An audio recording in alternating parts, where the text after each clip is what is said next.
Good morning guys! Today magpabaklas na naman po tayo ng dashboard ng Toyota Vios. Itong customer natin ay halos kapitbahay lang. Nandito lang po siyang malapit sa Padre Pio. And thank you so much sir for dropping by po dito sa JCM Car Aircon.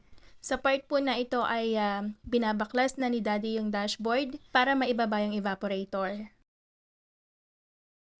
Ano nga ba yung importance ng pagpapalinis ng aircon ng ating mga sasakyan? So unang-una na po dito ay para ma-sure natin na malinis yung nilalanghap nating hangin sa loob ng ating mga sasakyan. Ano po? At syempre para na rin ma-prevent yung pagka-damage ng ating mga car aircon system. Napakarami pong benefits kapag nami-maintain nating malinis yung aircon ng ating mga sasakyan.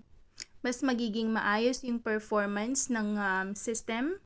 Ma-prevent din po natin yung mga costly repair in the long run. Kasi hindi may iwasan na kapag hindi tayo nagpapalinis ng ating mga car aircon ay mamamalayan na lang natin nasisira na pala yung evaporator, nagkakalik or yung compressor and nagkakaroon ng iba't ibang problema yung ating car aircon system. At syempre gusto rin natin na malinis at malamig yung buga ng hangin sa loob ng ating mga sasakyan.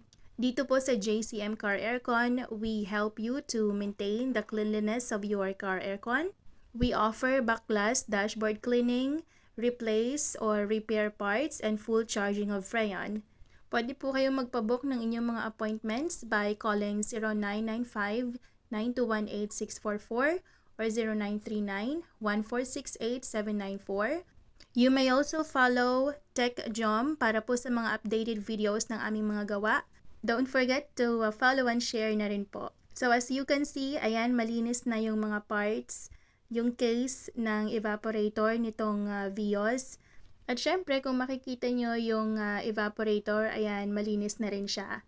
So kung naghahanap po kayo ng car aircon technician, huwag na po kayong lumayo, JCM Car Aircon lang po. Thank you so much for watching!